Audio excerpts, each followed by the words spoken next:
So we have come out all the way to Hawaii to answer one question, and that is, how deep can you dive with the GoPro Hero 12 Black without a dive case? All the specs say 33 feet, but I just got the 2-year warranty on this little guy, so we're gonna see. We got at least 45 to 50 feet of water behind us. We can go find some deeper water if we need to.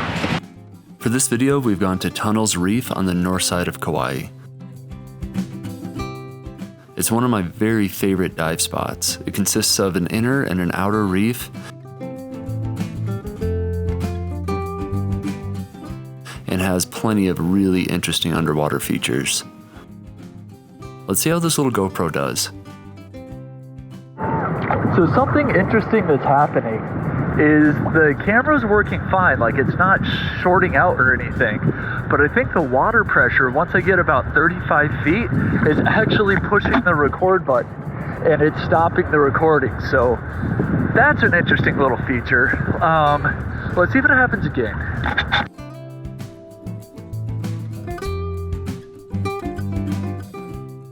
Yeah, exact same thing happened. I was watching my watch this time. As soon as I hit 33 feet, Mr. GoPro here stopped recording.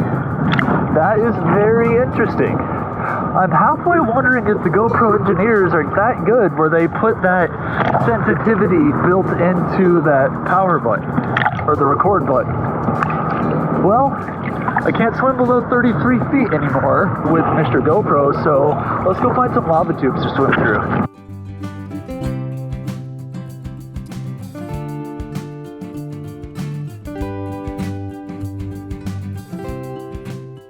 So yeah, I know I need to use the dive case, but I'm a little bummed out right now.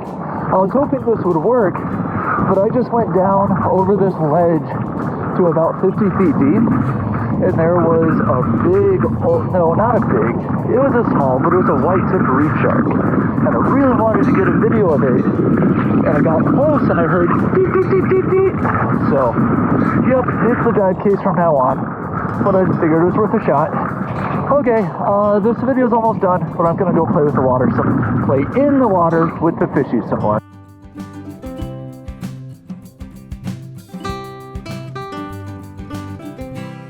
As I played out there a little longer, I figured that if the water pressure could be used to turn off the GoPro, it could probably be used to start the recording too, right?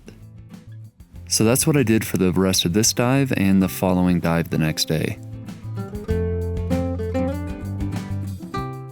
And it's an interesting little trick because it allows me to record the parts of the dive that are actually interesting, and it clips off that 10 to 15 seconds of every dive video where you're getting down to about 33 feet.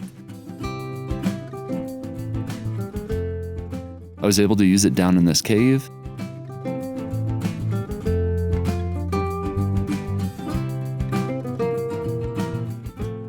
and at this sandy bottom, which is about 55 feet.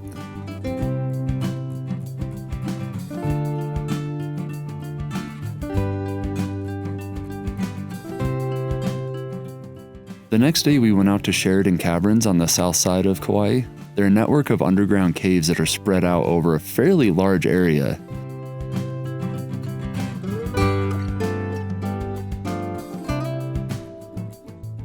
And this trick worked perfectly because the entrance to the caves is at about 30 feet, and then the bottom here is around 50 to 55.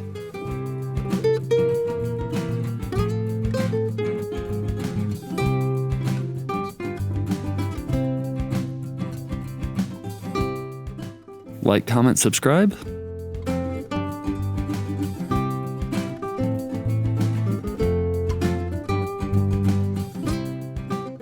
And the deepest water I got to in the trip is right here. This is about 75 feet, and the GoPro worked perfectly, no issues, and I used the trick of letting the water pressure hit the record button for me.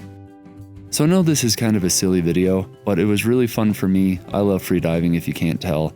And the conclusion is, if you are freediving or you're going up and down a lot, yeah, you don't really need a dive case, at least until 75 feet. But if you're scuba diving, obviously you do need the dive case because you have to be able to start and stop your recordings.